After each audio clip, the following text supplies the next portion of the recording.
Kannur കൈതപ്പുറത്ത് auto driver വെടിയേറ്റ് മരിച്ചു. Goods auto driver രാധാകൃഷ്ണനാണ് മരിച്ചത്.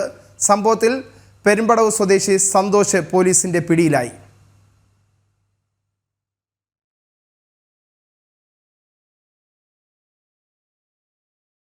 ബംഗളൂരിൽ നിന്ന് കഞ്ചാവ് എത്തിച്ച് കേരളത്തിൽ വിതരണം ചെയ്യുന്ന സംഘത്തിലെ മുഖ്യപ്രതി പിടിയിൽ. കൂടല്ലൂർ സ്വദേശി ജോമോനാണ് കോഴിക്കോട് എക്സൈസ് ക്രൈംബ്രാഞ്ചിന്റെ സംഘത്തിന്റെ പിടിയിലായത്. 2022 മലപ്പുറം കാളിക്കാവിൽ രജിസ്റ്റർ ചെയ്ത കേസിനെ തുടർന്ന് നടത്തിയ അന്വേഷണത്തിലാണ് പ്രതി കുടുങ്ങിയത്.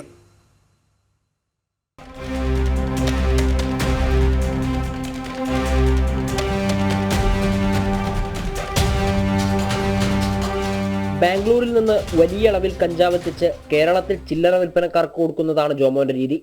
2022 മലപ്പുറം കാളികാവിൽ കഞ്ചാവ് പിടിച്ച കേസിൽ ഇയാൾ എക്സൈസ് ക്രൈംബ്രാഞ്ച് സംഘത്തിന്റെ നിരീക്ഷണത്തിലുമായിരുന്നു. കൂടല്ലൂർ സ്വദേശിയായ ഇയാൾ വർഷങ്ങളായി ബാംഗ്ലൂരിൽ സ്ഥിരതാമസക്കാരനാണ്. ആന്ധ്രാപ്രദേശിൽ നിന്നുമാണ് ജോമോൻ കഞ്ചാവ് എത്തിച്ച് കേരളത്തിൽ വിതരണം ചെയ്യുന്നത്. ജോമോന്റെ സംഘത്തിൽപ്പെട്ട മറ്റൊരാൾ നേരത്തെ പിടിയിലായിരുന്നു.